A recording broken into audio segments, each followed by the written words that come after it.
up, everybody, and welcome to another episode of Ladies Who Bronché. I am your host, Julissa Contreras, and this podcast is the space where we have the conversations that are not allowed at the dinner table, but we know that at the brunch table, anything goes. And this week, I am super hyped to have our guest on. She is a playwright and educator from the Bronx all day. You already know, a Boricua, Jamaican, and really just a true light and advocate in the theater community. And what I will say about our guest is that before I even really got to know her as a writer, I had the opportunity to share space with her creatively as an actor. And she was reading for a short play that I had written, and her energy in that room, like when you talk about people who are divine vessels for art, who really show up in a way that is not led by ego, but is truly led by what is moving through them. Cato is that person. So Cato, who the fuck are you? Yo, what it is, Julissa? How you doing, my girl? It's so good to be here with you, having a figurative brunch. Uh, so I'm Cato. I'm Christin Eve Cato. I'm Jamaican and Puerto Rican from the Bronx, born and raised. I'm a child of hip hop and salsa and freestyle. I am a playwright. I am a performer. I'm an actor. I'm a singer. I'm a poet. I'm a lyricist. I'm a songwriter. I'm a philosopher. I'm a student. I'm always learning. I'm always trying to learn. I'm always curious. I'm a wanderer. I'm a daydreamer. I'm an idealist. I'm an optimist. I also keep it real, you know. Um, I'm also an educator. And I'm very, very passionate about education. So this feels right. Like this conversation we're gonna have today feels right. Yeah. Yes. And we're thrilled to have you here. I know that tomorrow you start tech for OK, Yes. your show that is premiering at INTAR Theater. Shout out to INTAR Theater.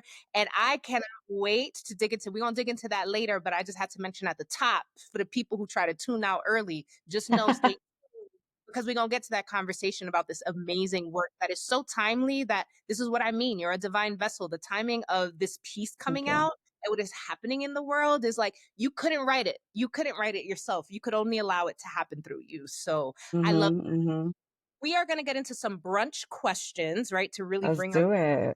digital brunch setting into the scene. So Cato, tell us, what is your favorite brunch plate? I love an omelet. Mm-hmm. I love an omelet, you know, like I know that sounds kind of basic, but it's not. Because it Never. depends on what you put inside the omelet. Exactly. It depends on how the omelet is prepared. And so I like my omelet with some spinach, some feta cheese, you know, some tomatoes, some like onions and peppers, with a side of like some sourdough bread. Hmm. Yeah, that sounds really good. I feel like omelets are the best. Let me tell you, it's been a hard life with these egg prices because I I do love know. my huevos, you know, like no pause, like both ways. So like it's been really hard. But yeah, omelets I feel like are always a safe choice, but if it has all those right ingredients, then it really hits at another level. So with this omelet that you're having, what is your favorite brand pizza? I always go for mimosa because it's safe, but depending on where we're at, and depending on the ingredients, I'm a Bloody Mary kind of girl. That part. Yeah, You know, yeah. like a good spicy tomato with like, you know, that fresh celery and, you know, that vodka that just like hits. That's funny. I have such a strange relationship with Bloody Marys, and it's mostly because vodka, like, I don't know if I'm allergic to it, but like even like one vodka drink, like I start to feel sick really quickly. But it also for me gives like a meal vibe. Like I see sometimes It these like is. big Bloody Marys, and people will put literally like bacon or like pieces of food to Shrimp accompany. sometimes a Yeah, lot is a lot of times you'll see a shrimp, like a cocktail shrimp as like a garnish, which yeah. is always nice. But yeah, yeah. I think that's super lit. So tell us, what was it like going out to eat when you were growing? It was always an affair, right? Like we didn't do it a lot. Mainly because like I come from a family where the women love to cook. Like they're all like chefs in their own right. You know what I'm saying? Like my mother threw it on in the kitchen, my grandma threw it on in the kitchen. So it's like, we liked being at home and like eating food, cooking food together. Like that was our thing. But there were times where it was hot. It was hot. Like at the summer days, and you don't have an AC in the kitchen because the Bronx, fifth floor apartment, that kind of thing. And it's too hot to cook, it's too hot to have the stove on, so we go to like a restaurant. There's one particular restaurant we used to love going. It was like a Mexican restaurant that was around the way. This was like near like University Avenue. I don't know. I think it's still there. I think it's still there.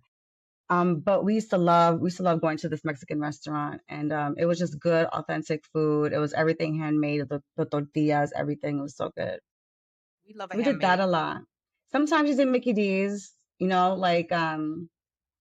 like if it's like a day after that, like a long day at the park, you know. And most of the time, I would say too, it was pizza. We're a pizza family, like getting that from the Giovanni's on Fordham University, Yes, right yes, there. yes, yes. That pizza, whew, hits. I'll tell you something. Out here, Denver does not do pizza like New York.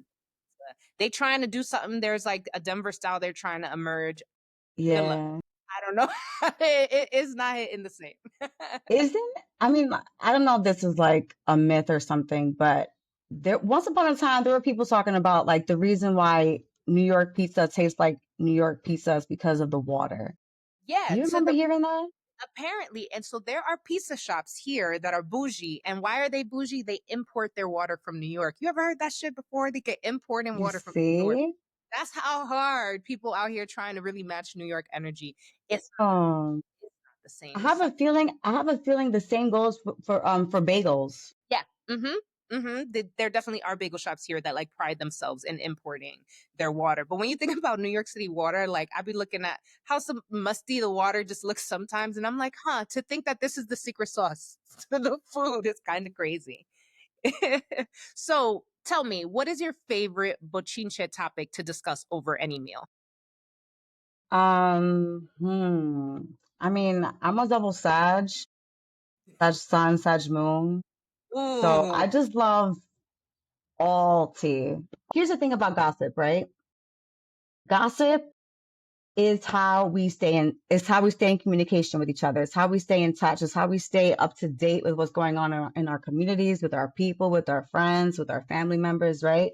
So it's like I always want to know because I tend to kind of just like go my own way, like from my friends groups. We all have our friends groups, and I have several, so that's why I pluralized it. But like I have a tendency to kind of just like go lone wolf and just like be an artist and just like be in this solitude space and then I kind of like lose touch and I'm just like, okay, so everybody just catch me up on everything, so it's like that's my favorite type of catching up. That's my favorite type of bochincha. It's like, what did I miss? yeah, yeah. I love that. Like, yeah.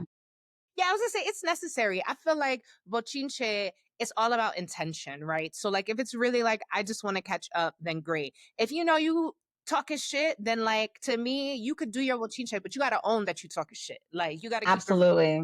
it Absolutely. I'll never say something that I'm gonna deny that I said. exactly, exactly. If you're not ready for it to come back to you, then don't say it. Right. Get at the table, Right. don't mention it because it always comes Mm-hmm. back to the magic. Mm-hmm. I love that.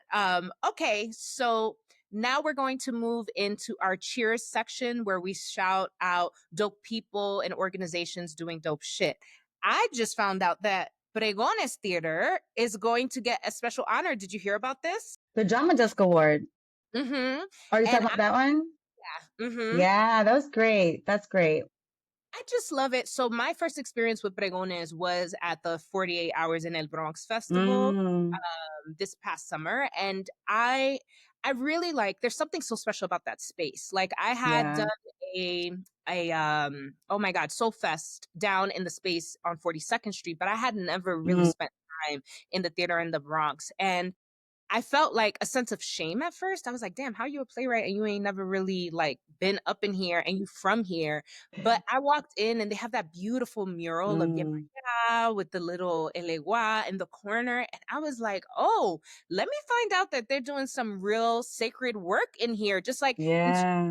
honoring legacy in all intersections of what not even just Latinidad, but being Boricua, right? And it really excited me and it was a wonderful event. So to see that they were getting this drama desk honor, I was like, wow, this is special. And yes, we do need to be celebrating our people. And for those who don't know Pregones, it was founded in 1979 and their mission is to champion Puerto Rican Latinx cultural legacy of universal value through creation, performance of original plays and musical exchange and partnership with other artists of merit, and engagement of diverse audiences. And they do so much free programming. Mhm.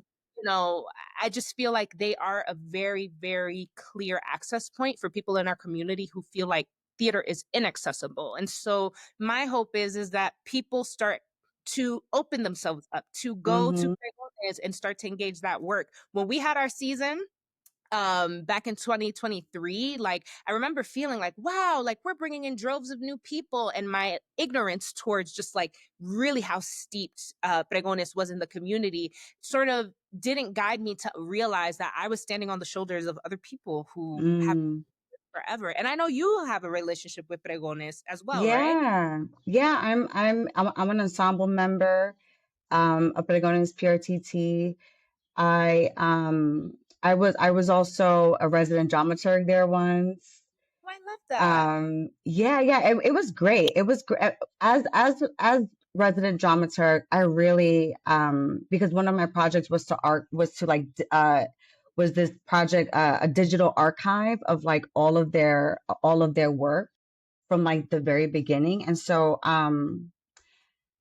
I was digging through video, like old cassettes, like videotapes. I was like, I was like digging through old scripts, and it was just amazing to like go just like go down into that history and uncover things that I hadn't known, like, and see the and fully see the trajectory of what Pregones has been, and like, how it has grown, how it did start off in like, they did start off in like the gym of a school, or like of a church, and like now they have like these two amazing spaces, one in the Bronx and then one in the hub, and then the other in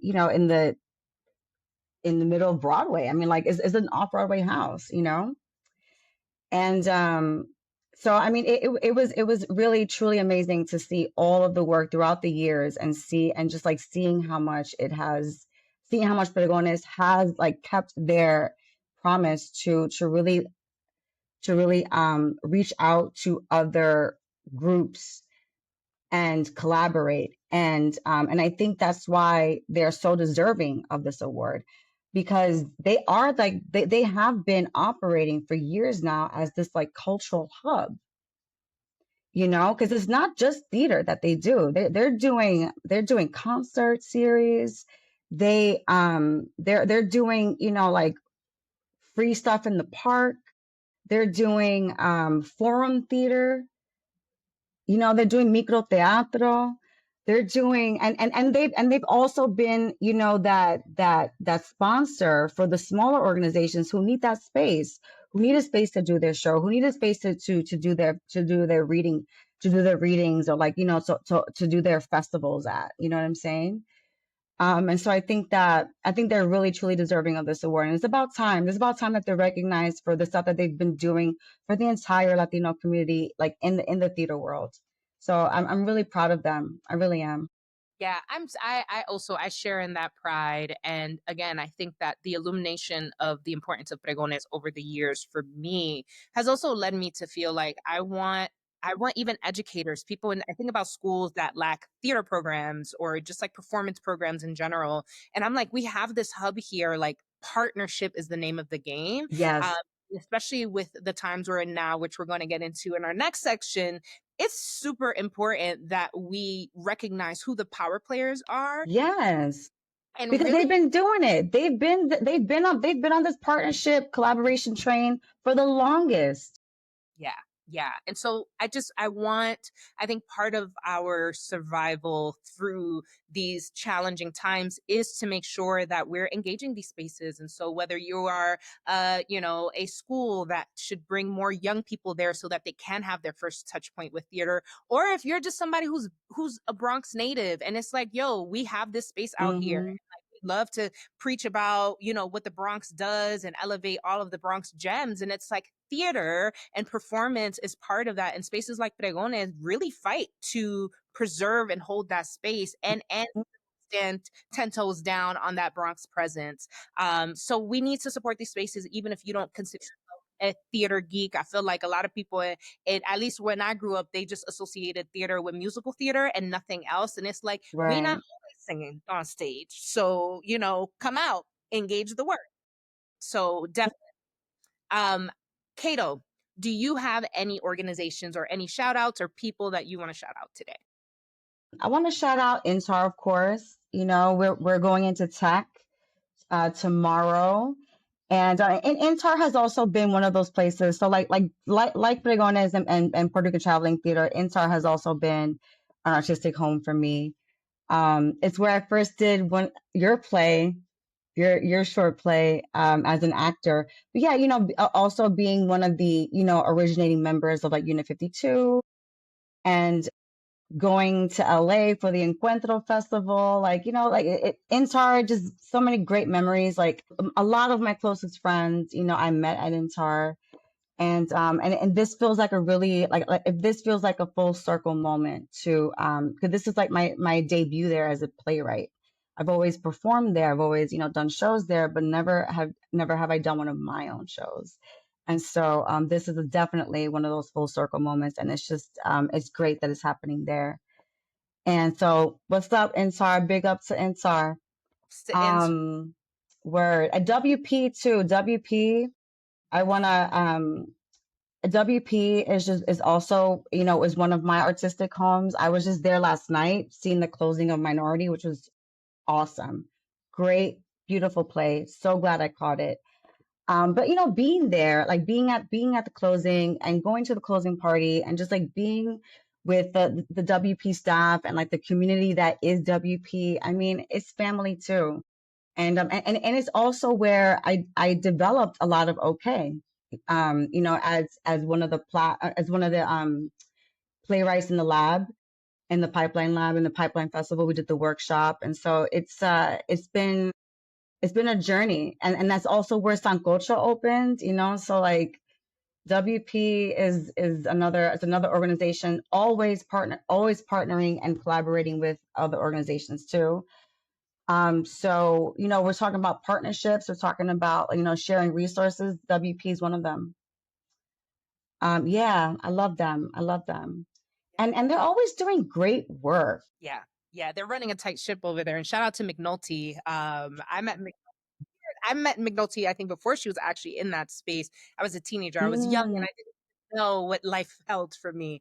And I know that she's very committed to that space and to the partnerships in that space as well as the whole team. And there have been some people who are no longer on that team who have just like been so instrumental to yeah. what WP is really about. Shoot, I remember before they were in the theater they're in now, when they were like near Alvin Ailey. Yes. WP, Yes. they true to this. So And also all the artists that come out of WP. I mean, like, iconic, yeah, yeah. legendary people. And you on that list, ma. We here. Eh.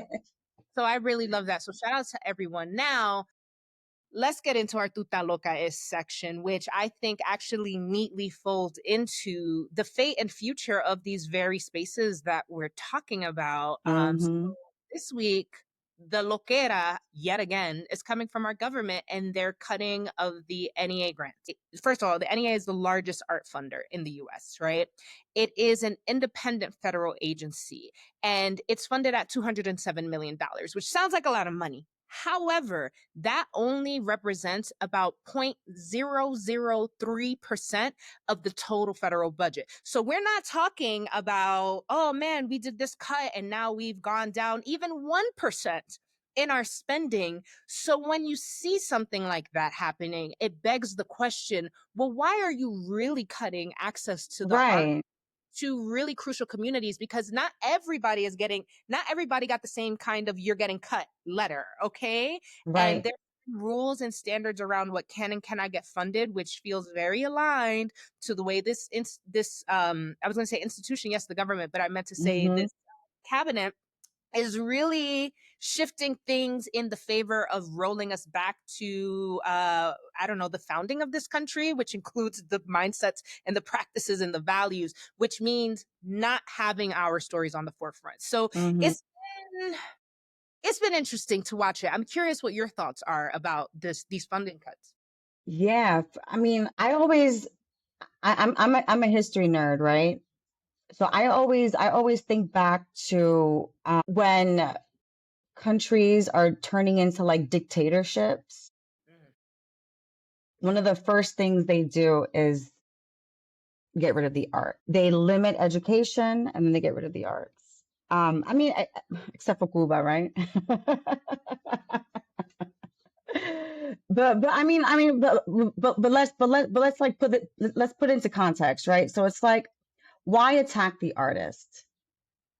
Why take funds away from the artist? Why set limitations on the artist? And it's because we're the ones who are always telling the truth. We're the ones who we're taking what's happening in the world around us, and we are telling stories around these topics, but then we're also presenting them to audiences. So whether it's theater, television, whether it's an art gallery, a museum, you know what I mean? It's like anything where the public can go see this art and be changed by this art and be influenced by this art is a threat to those who want to stay in control. Because I mean, artists, I mean, we're the anarchists. We're the ones who question everything. We're the ones who in times of in times of like in desperation and in times of need and in times of like really hard times, I mean, like really tough, depressing times, I mean, this is art is where people turn to for inspiration, for perspective. And I think that defunding the arts is just a strategy. It's just another ploy. It's just another way of silencing us. It's just another way of like, well, we don't need like, these woke artists to come over here and like, start preaching to the people about what's happening and like, doing shit like, forum theater or like, um, microteatro, like and I mentioned those forms of theater because they are specifically like they are political theater, but like all theater is political. Yeah, because the All personal is art is political. yeah, I was gonna say the personal is political. Yeah. Mhm. Yeah, exactly. It's all political, and so I think it's just their way of making sure that we are disarmed. Yeah, 100%. I think disarmed is the exact word, which is why, like, for me, as I'm scratching my head, being like, all right, so this is really happening. However, right, there's the part of me, and I'm not blindly optimistic. I am rooted in a pattern of truth that has proven itself time and time again, which is that when we think about the creator economy, right, and what it is today, it really has become where most artists find themselves in the position of caring more about how they are going to eat and make money and get fame and Mm, gains from their work, as opposed to really using their art as the weapon that it is meant to be, whether that is a weapon against speaking truth to power with people in power, or the weapon that needs to break down the harm and the hurt that has people not healed in these streets, that has people asleep in these streets, that has people walking around with pain and things that they don't know how to articulate for themselves. And so we create to be a vehicle of expression for others so that when they see themselves in these pieces, they feel a sense of relief or validation or even a modeling of how they too can proceed to move and live their lives. And so for me, Yeah. creator who's really rooted in that, as corny as it sounds. And I've always been the one who's like, oh, I believe in this. And people roll their eyes. But I realized that if that's Mhm. corny, then corny is where it's at, because that is Right. actually the power of creative arts. And so I really want to call to question our artists in the community as well as the institutions and ask ourselves, how do we look at the removing of this funding as exactly what it is, which is just money? It is a loss of money. How Right. can we recommit ourselves though to the effort, which might cost us in the fact that we might have to dedicate time and energy that we're not going to get money for, but for the greater cause? Because it's okay if you're not going to protest in the street. It's okay if you struggle with a little boycott here and there, but if in the space, if in your genius lane, if in what moves you and roots you in the passions of what you dedicate yourself for, you have an Mhm. opportunity to show up, then show up. And that doesn't, to your point, that doesn't mean it needs to be political art. It doesn't mean that it needs to be an Yeah. anti administration thing. It can be kind of like okay is a story, right, about these women and being in the at the right place at the right time or the wrong place at the wrong time, depending on how you look at Yeah. it, right? And Right. allowing the story to be what it is and allowing the truth of everyone's experience, which is what our stories do. They bring people's Mhm. experiences to the forefront, even in fiction, right? Like even if we're like talking about Star Wars and shit like that, like we can all relate to those characters because it's all rooted in our humanity. So how do you let your humanity lead your creations as a catalyst for what the world needs today, regardless of how much money you're gonna? Regardless, because especially us theater folk, we ain't doing this for the money. Never. So, you know what I mean? And another point I want to bring up too is like yes, we tell the truth, and yes, we call shit out through our art, and like and even when it's not doing those things, the what it's always doing, no matter what, is bringing people together, Yes. bringing people from all different walks of life together in one space that wouldn't be around each other, in another way, right? You go to the movie theater, you are, you're sitting with a whole bunch of random people. You go to Broadway, the theater, and you're sitting amongst a whole bunch of random people. You go to a museum and you're walking around a whole bunch of random people. But the thing is that art brings people together. And I think that's another reason to defund art, right? Is because they don't need people coming together. Because together we're stronger. And they don't want Right. strong They force don't against. Right. They don't want people, they don't want people who are different from each other being together in the same space and realizing that we have so much more in common than we thought we did. You know what I'm saying? That there's more in common between us than there is differences. Yeah. Yeah, 100%. It's literally a tool. I don't know where was it. It might have been when we were at the Folger Theater, that I was speaking at I was speaking at the panel, and we kind of touched on this. Like, yeah, really, the power of art like is demonstrated through the repetition of things like Shakespeare, which Shakespeare was not, Mm-hmm. well, I'm gonna get a blue check on Instagram and I'm gonna be hit. Like none of that had anything to do with what Shakespeare was doing, right? And yet we see that even in its simplicity of its expression, right? The Mm-hmm. robust expression of the human experience and how people could gather in the round to experience that is why we repeat it. And so, how do we ground ourselves in our Shakespearean or otherwise, because Shakespeare is not the only classic, right? Creator who brought people together. You Right. go back to ancient Greece, but then you could also go back to our indigenous roots and the storytelling and community efforts and art that was being created. Griots, like we're taking it back to like, sitting around a campfire. Yeah. And that's kind of what we need right now. Like, if the Mm-hmm. truth about it, if the truth is no one's gonna have money for big fancy productions and all that stuff, then Right. where will we tell our stories? How will we gather? Or Mm-hmm. are we going give it up, because I believe to say, oh man, our hands are tied because of funding, is to say I am not willing to activate the purest form of my power. And I'm certainly on that side of things. So much so that, like, before we came on here, I felt guided to pull a card. I have these like animal medicine cards. And I was like, ooh, what is a card that is representative of the core of what Cato and I will be speaking about today? And the card was the dog, which is that little image that's right there behind me. And there were some core questions. I'm not going to read the whole thing because there's a lot, but one key thing that came up were these questions, which I think are questions that I want to share for our artists in our community, whether theater or otherwise, whether you're a musician, a dancer, like composer.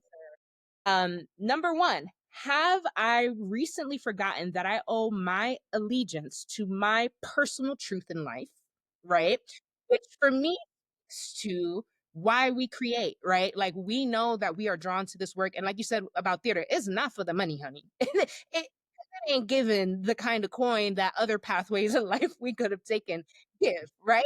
So what is that personal truth about you and your vessel, and why you allow these creative truths to flow through you? And are you committed to that, or are you committed to the creator economy that has been created around Mm, that and have now redirected your purpose to trying to win that economy rather than honoring why you got the first place? The second question is, oh wow, this is funny because we were talking about gossip. Is it possible that gossip or the opinions of others have jaded my loyalty to a certain friend or group, right? And so I think when we talk about opinions, hmm. jading your loyalty, it goes back to what I'm saying. Like, yes, you have to create from your divine space. Yes, you also have to eat, but also the ways in which we coexist and gather in these spaces. To your point, like, sometimes people walk into the room and they're not rooted in the right intention, and so the process doesn't flow well for them because they care more about, what the process is going to look like and how big it's going to be than they are to just being present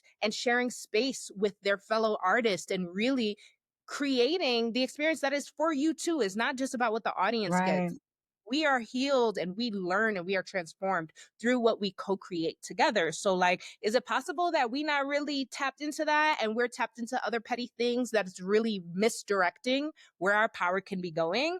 And then the other question was, have I been loyal and true to my goals? So again, what are really your goals? Like, what are you really aligned with here? It's necessary, because if we are going to lose all resource, then the only thing they cannot take away from us is our mind, our our mind and our mind and our voice and our ability to create whatever we want in any capacity with those tools. Right. Um, so get to it. That's my artist right now. Get to it, figure it out, get aligned. If you need to talk through things, if you really are having a hard time creating or aligning yourself to the highest expression that can come through you because you're like, damn, I can't eat. Damn, like, I need this in order to survive, then think about other ways that can supplement your survival to preserve the truth of what your creative arts are. Right. And I think that, this period, it's just going to teach us a lot about ourselves, and but we're human beings and we're adaptable. Mhm. Like it's why we survived all this time, right? Because I mean, throughout evolution, we've been able to adapt. We've been able to be flexible. We've been able to find other ways of living in these new circumstances, right? And so it's like, yeah, maybe once upon a time you had gig after gig after gig, and work was plentiful, and you didn't have to like work at the restaurant or something, right? But maybe now that's not the case. Maybe now the gigs don't come back to back. Maybe there's like a little hiatus in between gigs, and so it's like, but we're humans and we're adaptable and we are flexible, and we have to remember that, like, there's other ways to make money, there's other ways to survive, and you can still make art. You don't have to stop making art just because your organization got defunded. That part, because really, really, truly, and this is something I have had to learn because Vamonos happened and I was like, whoa, like my life is going to peak. Then the strikes happened literally like maybe like a week or two after Vamonos had closed. And I was like, oh, okay. Because in my head, I'm going to join the Writers Guild now. Like I'm trying to break into other things to make more Yeah. money. Right. Like I can admit that I was excited at this possibility that my truest expression that was pure was now going to put me in a position to make money and make these other moves, which were rooted in other things. And God Yep. said, sit your ass down real quick. Same. And really has put me through this loop of recommitting to what I actually am here for and what I actually create. The truth has always been, and as somebody who has spent a lot of time in the startup world and have many hats across many industries that I have mastered, just as Right. art, right? It's kind of like, Mm-hmm. yeah, the mastering of your art is, yes, medicine for you, but it's medicine for the world. And tainted medicine is harm. And you are not here to cause harm by misdirecting intentions. And so, again, I really call upon the artists of this world and in this time to align yourself and ground yourself in something that is really true and honorable, whatever that looks like for you. Because a lot of times you'll see certain wins, and is it really a win? Like some people are even debating with the Met Gala. Like, is it really a win that like it feels like the theme is really rooted in Black culture? Or is this an opportunity for us to be taken advantage of in a particular way? Because we still have to ask, it's like, yes, this space has been opened up to this degree, but what has not changed? So every time you see something that is Right. changing, it is important to ask yourself, well, what is still not changing and where are the power dynamics at play? Because we also don't want to be used as tools, right? And then be out here being like, oh, but look, but I won this award. And not that we shouldn't be celebrated. Absolutely. But it's like, who is celebrating us? And what are the conditions for us to be able to be celebrated? So, like, maybe everything is falling apart because it's happening for us and not to us. Maybe the ways in which the industry has worked, even though we have people who have worked very hard and made it far and like broken barriers, maybe those barriers aren't really meant to be in front of us, and everything needs to fall apart so that we can create new pathways that don't have those kind of blockages because we do not place importance on those other things. It's all tied. Mm-hmm. So if the money's being pulled away, that says to me the universe is trying to teach us something about, are you really true to this? What do you do when the money is not there? And right. And also, what do you do when this resource has been taken away from you and you need to compensate for it? You need to find another way to get it, right? It's like, the NEA gets pulled, is dismantled or whatever, no more funding from the NEA, but that's not the only resource. That is not our only resource. You know what I'm saying? We gotta this is when we gotta tap into our communities. This is when we gotta show up and support each other, right? Because that's dollars, that's money, being spent on support, right? When you show up to something and you pay for a seat and you go and you sit down and you sit there and watch, like, you are supporting that place, so it's like there's so many, like, there's like the NEA is not the only resource that there is for arts organizations and for artists. You know what I'm saying? So it's like how do we get more creative about where our abundance comes from?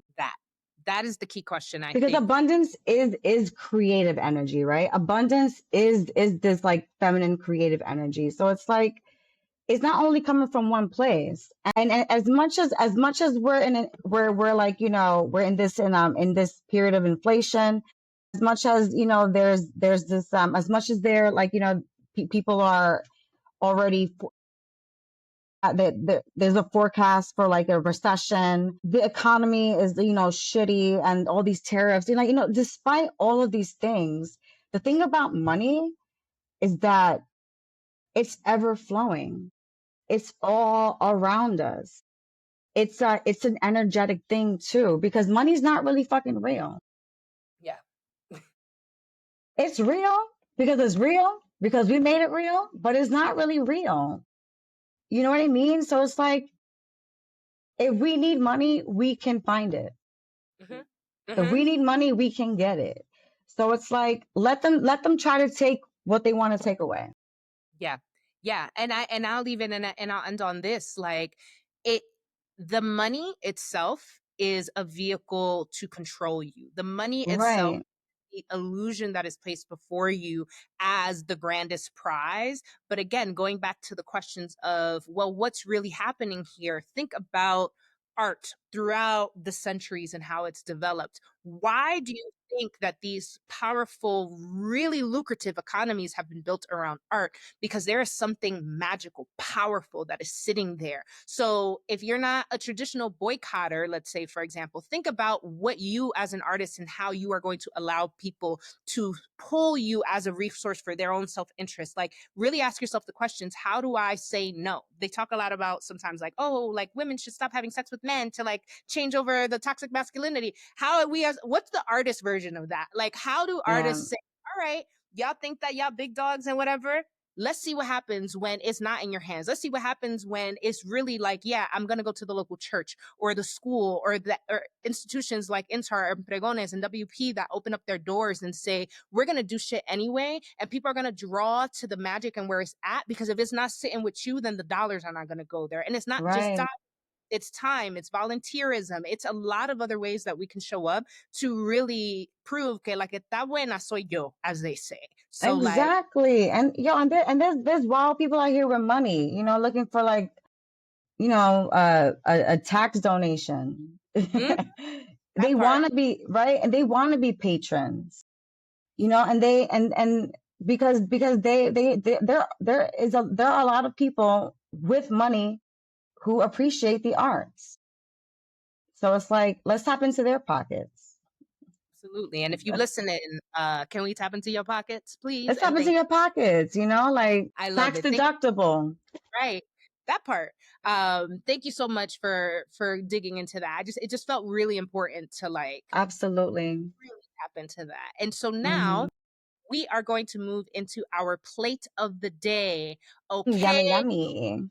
Abortion rights and the intersection of divine timing. Because if there's one thing about you and the things that you write and the times that they are able to be shared, it's always on time.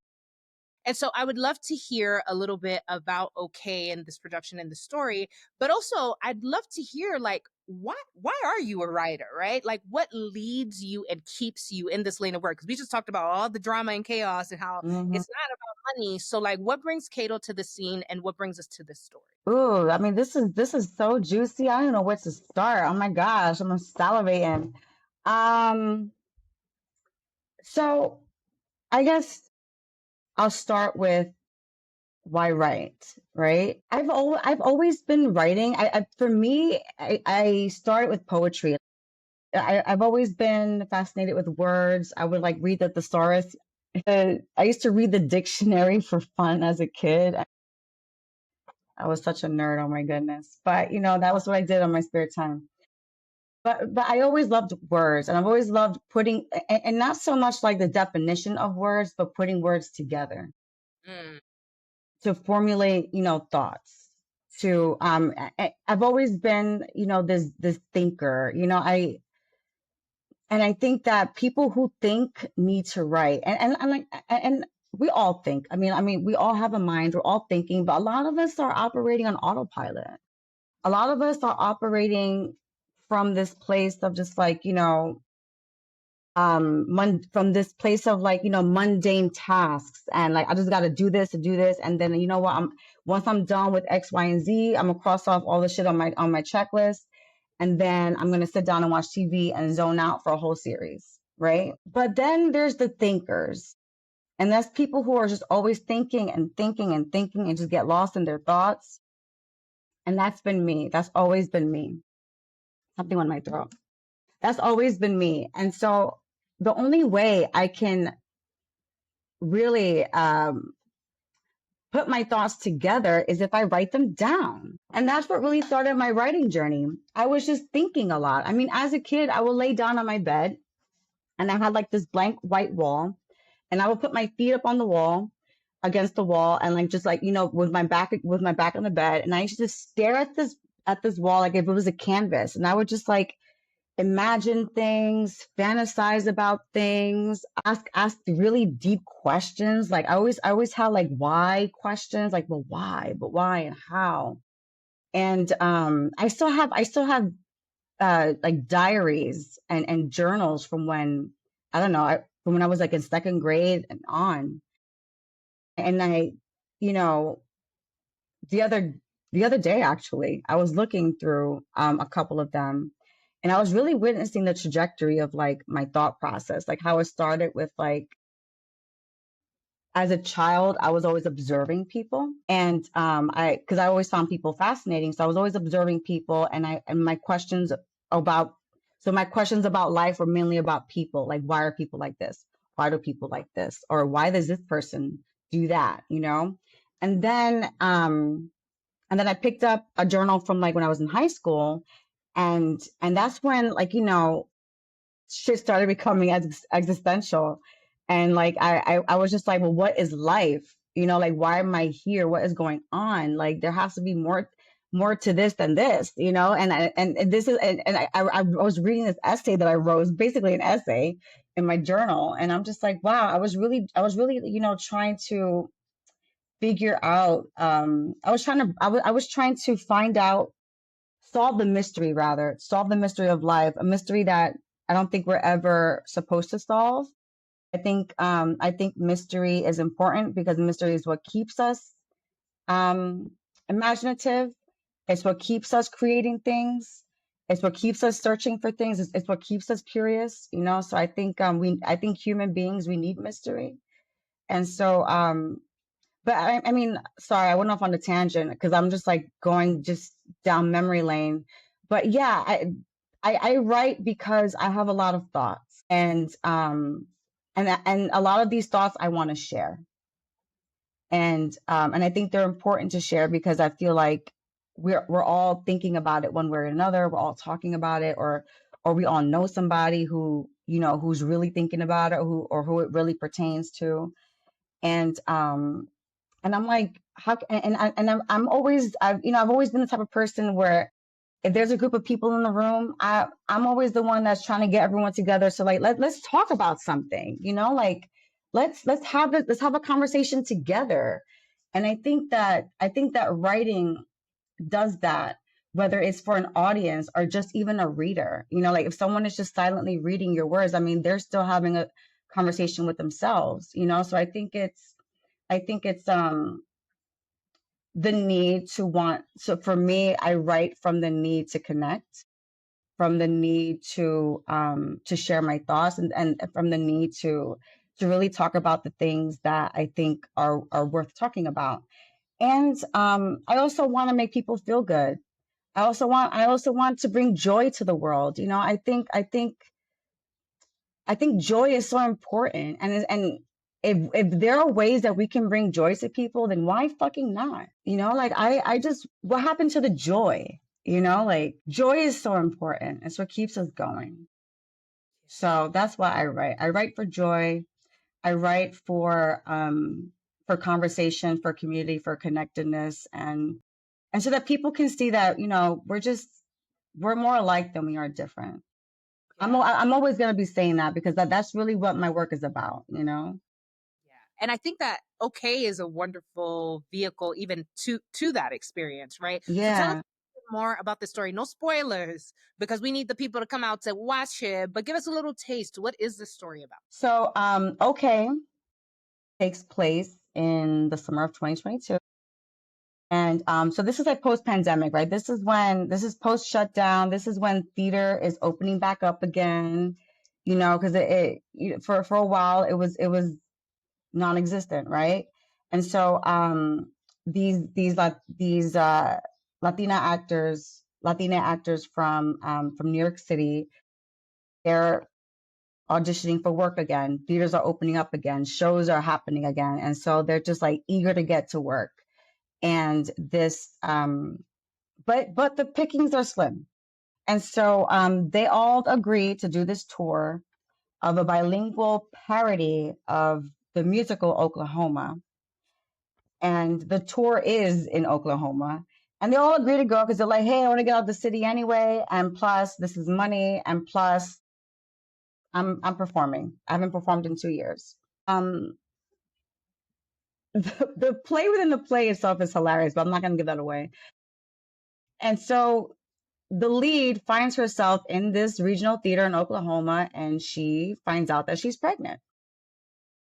So she, right away, she does something about it. She's like, well, I'm in this show.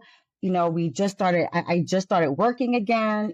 She's broke. Like, like this is post-pandemic, like getting my life back on track kind of like vibe. And so she's like, well, I need to like, terminate this pregnancy. I need to have an abortion. I'm not ready for a child, And so she does that. She does what she is set out to do.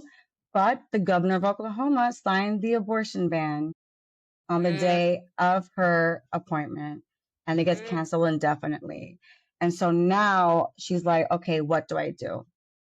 She can't get the abortion in Oklahoma anymore. And now it's also criminalized. And now it's also just become a very dangerous spot. And they're from New York City. They don't know what it's like out here. They don't know what they're dealing with. So it's like everyone gets involved because everyone is just scared for Melinda's life. And they want to make sure that Melinda is okay. And they're also okay. See, they're okay. And they're also trying to be advocates too. So it's like the other characters are trying to be advocates for this for Melinda as well, who's the lead. And so it's like it's this tug of war really between like, what do I do?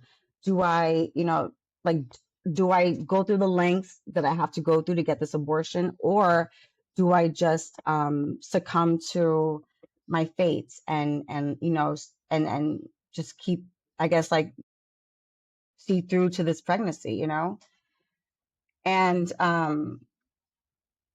in the midst of all that, we're learning as an audience that it's not about whether you're pro-life or pro-choice. It's really about being pro-liberalism. It's about being pro the idea that women's bodies, people's bodies, everyone's bodies should not be governed. That we should feel free and liberated to choose what we want to do with our own bodies. And a wonderful discovery that I made in this rendition of Okay is that what I love about it is a very unapologetic femme play, but there's also an intersection here that we just cannot ignore, and it's trans people, and the idea that there are trans men out here who also have female reproductive systems. There are trans men out here who are also getting pregnant. And so this goes even far beyond a cis female's body. And I think that, and not that it was like like a big discovery moment, like it's something I didn't know before, but it's something that, as a cis woman and someone who feels so passionate about reproductive rights, and it's because, I suffer from shit like PCOS, PMDD, things that, exist, that have been existing, and that there's no research for. I mean, there's no medication for it. There's no, like, there's doctors haven't done much for us. And so I'm coming from this place of like, my own pain. But then as I'm sitting with the work and now that I'm able to detach myself from it, right? And really like get the full picture, I'm like, holy shit, it's not just us. It's all of us. So that's why I'm like, it's not about pro-life or pro-choice. It's about pro-liberalism. Yeah. Pro-liberation. Pro-liberation. Like, just be pro-liberation, like you can believe what you want to believe. You can have your own, you can be religious, you can be spiritual, you can, like, maybe to you, the point of conception is a breathing soul, living soul, and that's fine. But keep that to yourself. Yeah. Lead your own life. Like, yeah, live it, believe it, and activate it for yourself. Out of other people's bodies. You can't govern somebody else's body. Yeah. 100%. 100%. I love that. And I think that, again, like, I'm not even going to go down the rabbit holes of how it intersects with everything that is going on right now, So but many like, things. quite obvious and already even built into the play, right? Like we saw this marker around that time, but things have only continued to regress for reproductive rights since that time. And so I think it is a conversation that still needs to be in the forefront. And these nuances and intersections absolutely need to be elevated and Hmm. tend because at the end of the day, reproductive health is health, right? And so that we know this because we hear it over and over again. Like there are services that go along with what we lose when we strip abortion rights that aren't Right. actually about this idea of just terminating pregnancy for the Right. terminating pregnancies, right? So I think it's a complex conversation, but a necessary one to have. And I know you're funny as fuck in your writings. So like I also know like we're talking about this, but I want the audience who's listening to know that It's don't mean funny. like, oh, mopey, whatever. This is a Right. fun ass play. So like Thank you for that, because it is funny. It is funny. I'm like me, Cato, the person talking about this topic is serious, but the um the way that it is delivered is comedic. and wonderfully cast. Like you guys have such a dope cast, a Oh dope my gosh. director. Shout out to Melissa. Like, you know what I Shout mean? out So to like Melissa. this is really yeah, this is really something to be reckoned with. And so I'm so excited for everyone to join you. I wonder, okay, and some of your other work, you always speak truth to power in some degree, even in subtle ways. How does the community respond to your work, and how do those responses either motivate you or shift the way you work? Yeah, this is a great question. Something that I've been very, very proud of, um, is that my work, although it is usually culturally specific, still resonates universally with other people, like outside of the culture. I learned that with Sancocho, like they were, I mean, I can't even count how many times somebody from another, like from another ethnicity, whether they were like Filipino, Italian, white American, I mean, African, I mean, like like so many different people will come up to me saying, this reminds me of my family. This reminds me of like like my family's past and like my family's history, or like this is how it is in my house too. Like, this is how we cook too. And because yes, sancocho was culturally specific. It was very New Yorican, right? But what they were doing, which was like connecting and bonding over this food, healing over this food, having these deep conversations over this food is something that we all share, right? We all share some kind of like family generational trauma. We all like all every family has their secrets, has their like skeletons in the closet. And so so that's something that I'm very proud of. Like I'm very proud that I have found a way to tap into other cultures using my own, because that goes back to what we were saying earlier, right? It's like, how do we unite each other? How do we have this conversation with each other? How do we find ourselves, how do we come to the conclusion that we are more alike than different? Period. I need to get you a shirt. We are more alike than we We are are more different. alike than different. Like that's what it is. And so the same thing with okay.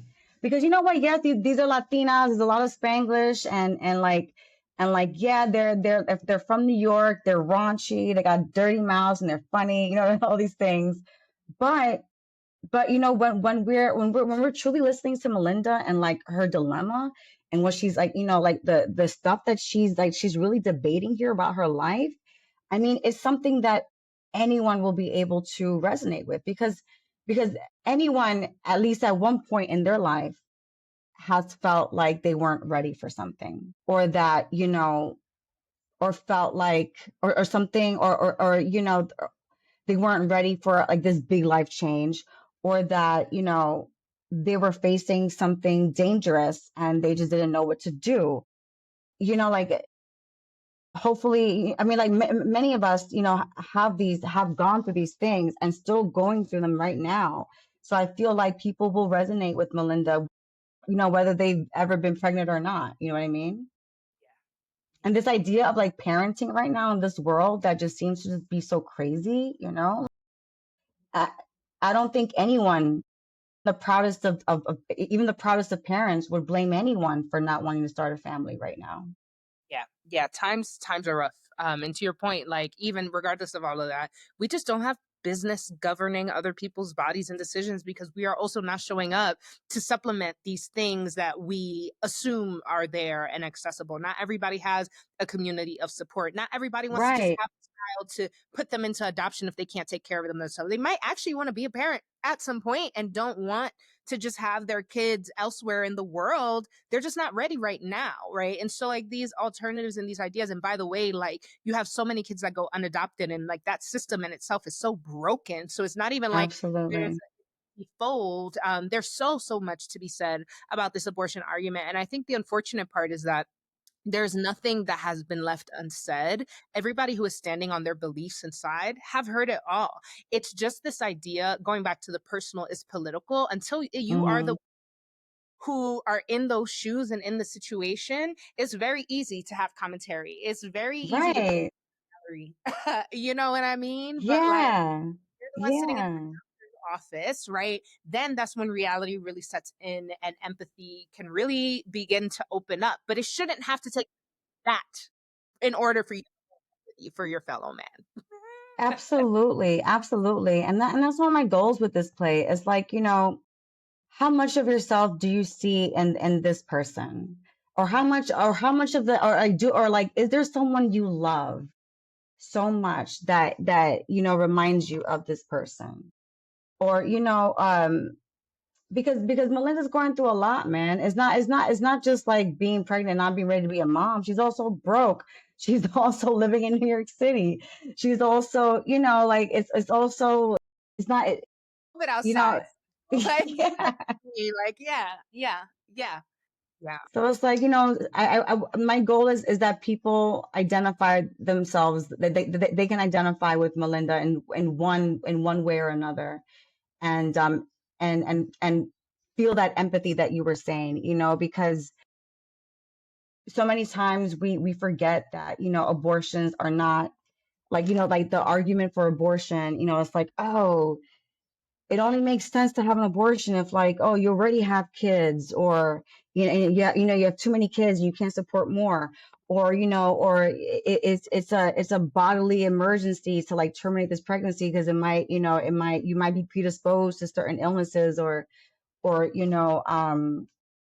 your body may not be able to handle it.